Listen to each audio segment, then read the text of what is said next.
I speak a lot on this channel about helping people um, in a more efficient way to kind of help encourage them to help themselves. And there is a story in the Bible, and I make reference to the Bible because, I come from a Christian background. This is not some type of slur or anything against any other religions. I'm just doing it based on my own experience. However, studying other religions, they do have similar stories. But there was a story about there's a situation where there was a famine in the land, and the Lord made a way where thousands of people could be fed on just a little bit. There was also another story where people were lacking knowledge and they needed to know how to do something. And more than one story. And they were seeking the knowledge from a person, but some of them had the spirit of laziness, where they didn't just want to gain the knowledge to enrich themselves. They wanted that person to do the thing for them. Just wave a magic wand and bless them and make it go away. And in those cases, a lot of the time they were not blessed with what they wanted. And when they questioned why they didn't get what they want, it was the intent behind it. It was the fact that, okay, you just want me to fix the problem, but you don't want to learn how to fix the problem. And then they made reference to that's where the phrase, feed a man for, give a man a fish he'll eat for a day, but teach a man how to fish he'll eat for a lifetime. And that's what I'm trying to do. I'm trying to teach someone how to fish so they can eat for a lifetime. I don't want it to be a situation where 10 years from now, a person is going through a situation that they're going through today, looking to me to turn around and fix their problem. I don't want to see it 5 years from now. I don't want to see it a year from now. I don't want you to come back. I remember when I left the homeless program, they would have this ceremony and everything, and kind of celebrating where you've gone spiritually, how you've grown as a person. Acknowledges the fact that, hey, you know what, I'm new. And we need to do that sometimes. I know it sounds kind of corny to have a ceremony about that, but it can mean everything in the world to a person because it acknowledges that what they're doing is right and that they're heading in the right direction. Some of us just need a little acknowledgement. That's all. And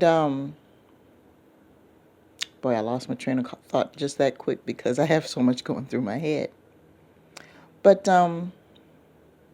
when you get ready to leave, and it's that last meeting, that last day or whatever it is with the person who's handling your case, most of them would always say, bless you out there, good luck out there, but I don't want to see you back in here again. That's a person who truly is looking out for you. Like, I don't want to see you again. And when that person winds up back in there, that person's not happy. They're sad. Because they're like, what happened to make them lose all the knowledge and the progress that they've already had? What happened? So we got to fix it. They don't want you back. And that's the thing with me. When I counsel, when I coach, I don't do it in an effort to just keep having people throw change at me. No. I do it because I don't want to see you again. I want you to take the knowledge that you have and help somebody else who was in the same situation that you were in. That's what I want. A good teacher does that. A good teacher does not have a lifelong student who keeps asking the same questions over and over again and not retaining the knowledge that's presented to him. A good teacher doesn't do that.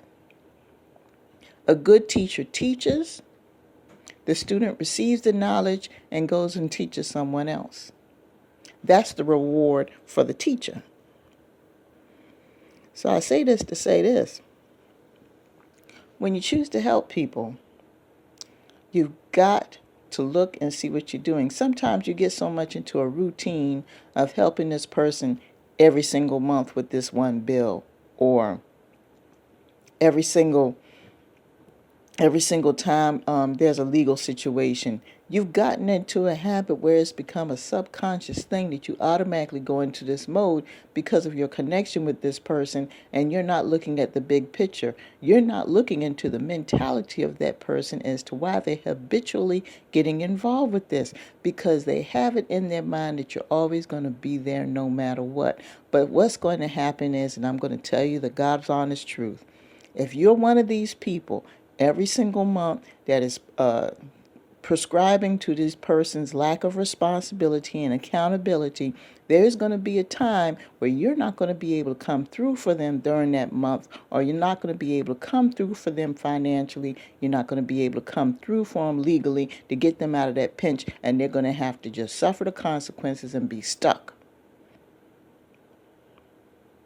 That time is going to come, and it should rightly come, because the whole time that you were doing this, enabling this person's behavior, you were told constantly by your heavenly creator not to do it. Every single time. Every single time that you got ready to do it, you always had that sinking feeling, here they go again.